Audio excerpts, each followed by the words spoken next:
because I was 14 years old, actually the age of my daughter, and I was left literally at boarding school in Switzerland, a very fancy boarding school. Nobody came to pick me up. I really did not know what I was going to do. And a friend of mine, a classmate, had me join her and her family while I tried desperately to get a hold of my parents, either one of them. Shirley Maclaine's career is nothing short of extraordinary. From acting to dancing, singing to activism, she has conquered it all, and then some. But amid her dazzling achievements, her choices as a mother have sparked one of the most infamous rivalries in Hollywood history. Her neglect of her daughter, Sachiko Parker, led to betrayal so deep it shattered their relationship. Do you know why Maclaine was once labeled Hollywood's worst mother?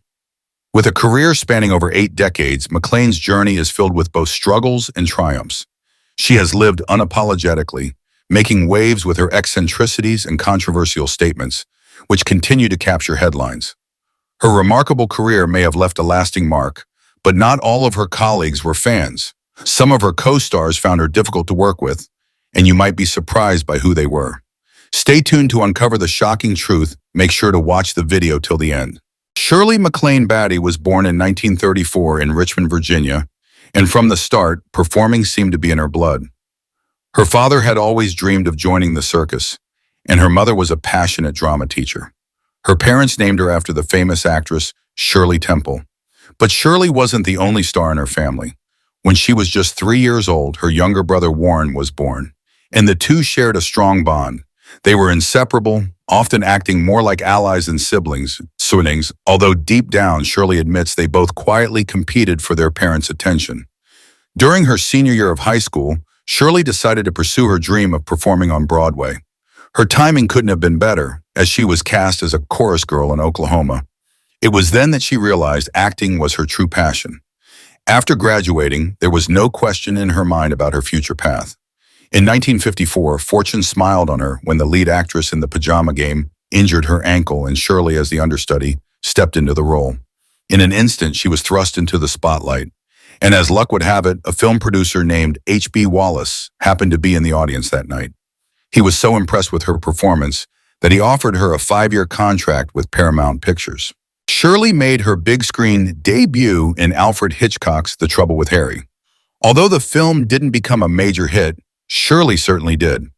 She earned her first Golden Globe for New Star of the Year, and she quickly became a rising star in Hollywood.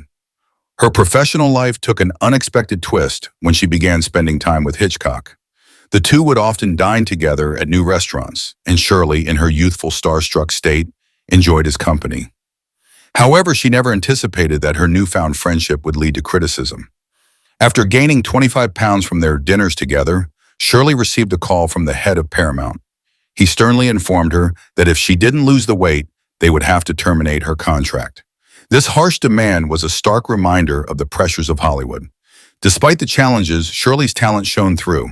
She earned her first Academy Award and Golden Globe nomination for Best Actress in Some Came Running in 1958, a recognition that marked the beginning of a long and successful career. Not long after Shirley made her mark in Hollywood, her brother Warren followed her to Tinseltown, and the Batty family's legacy continued to grow. Warren was determined not to ride on his sister's coattails, which is why he decided to adopt a surname she wasn't using. He even added an extra T to make it more distinct. His goal was clear. He didn't want anyone to know that Shirley Maclaine was his sister. But there may have been another deeper reason for his secrecy.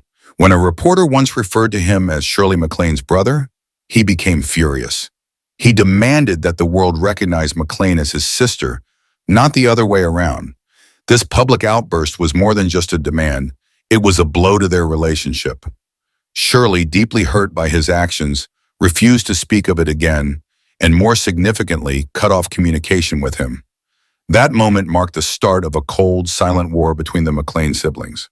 Maclaine openly acknowledges the challenges she and her baby have faced. Despite the ups and downs, she describes him as the person she's known the longest, loved the longest, and always will. While the siblings never collaborated professionally, she never thought they'd make a good team. She often worried about him, especially before he found stability and married. There's no question that Maclaine thrived in her career, but the question remains, did her personal life turn out just as successful? On the surface, it certainly seems so. At just 18 years old, while performing in the chorus on stage, she saw businessman Steve Parker enter the room. In that instant, she felt a shift in her world, knowing her life was about to change forever. The couple married in 1954, and to the outside world, they appeared blissfully happy. She referred to him as her companion, counselor, and even the love of her life. But deep down, she had her unique perspective on love and marriage. Despite her affection for Parker, she couldn't embrace the idea of traditional monogamy. "I could never live a life where I felt bound by a promise simply because I was caught up in the rush of love," she once said. Together, they chose to live in an open marriage, one that lasted for 28 years. But was everything as perfect as it seemed? One day, Maclaine stumbled upon a shocking discovery. Her husband had been transferring large sums of money into his girlfriend's account, money that rightfully belonged to her. Despite the overwhelming betrayal, she chose to give him the benefit of the doubt. She reluctantly admitted that he should have consulted her first before using her funds, but she excused his actions, believing he had good intentions with his investments. Unfortunately, all of his projects fell through, and Maclaine later realized it was a blessing she found out when she did, before he could drain her entirely. In 1956, Maclaine's life took a profound turn when she became a mother.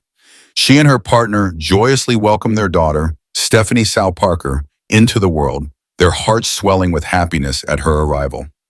However, this blissful euphoria was short-lived. Raising a child proved to be more demanding than Maclaine anticipated, and soon she made an unexpected choice. When Stephanie was just 6 years old, Maclaine and her partner made the bold decision to move to Japan, believing Hollywood wasn't the right environment to raise a child. Despite her well-meaning intentions, Maclaine's plan to balance motherhood and career had its flaws. She maintained that she was a hands-on mother for the time, but reality soon caught up. Faced with the harsh reality of her situation, Maclaine had to make a heart-wrenching choice. To continue her career, she couldn't stay in Japan. So, she left her daughter and her partner behind, returning to Hollywood alone. From that moment on, her time with Stephanie was limited to holidays, a painful divide that strained their bond forever. Shirley Maclaine stepped into the role of Irma in Irma la Douce following the tragic death of Marilyn Monroe. Surprisingly, she wasn't particularly fond of the film and found it odd when the Academy nominated her for her performance. But she had earned it, considering the extraordinary lengths she went to in preparation. To bring the character of Irma, a Parisian sex worker, to life, Shirley traveled to Paris. There she met with real sex workers who eagerly shared their stories, and they insisted she watch them with a customer. Initially hesitant, Shirley eventually agreed and watched through a tiny window, immersing herself fully in the experience, all in the name of authenticity. Maclaine's journey in Hollywood wasn't without its challenges, especially with the man who gave her big break, H.B. Wallace.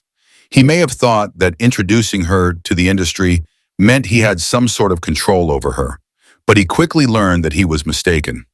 When he tried to force himself on her, Shirley slapped him hard, making it clear that she would not tolerate such behavior.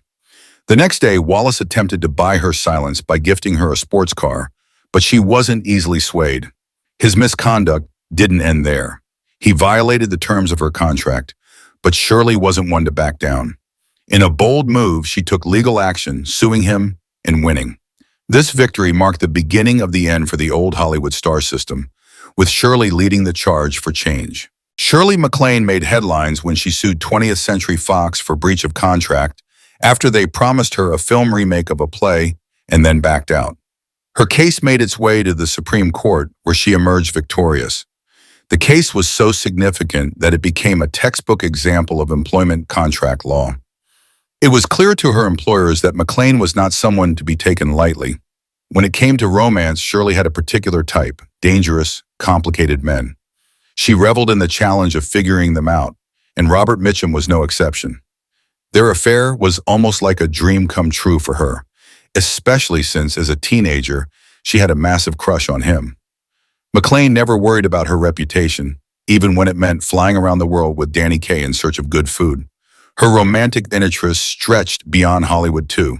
She befriended several powerful men in politics, including Swedish Prime Minister Olof Palme, Canadian Prime Minister Pierre Trudeau, and Australian Foreign Minister Andrew Peacock.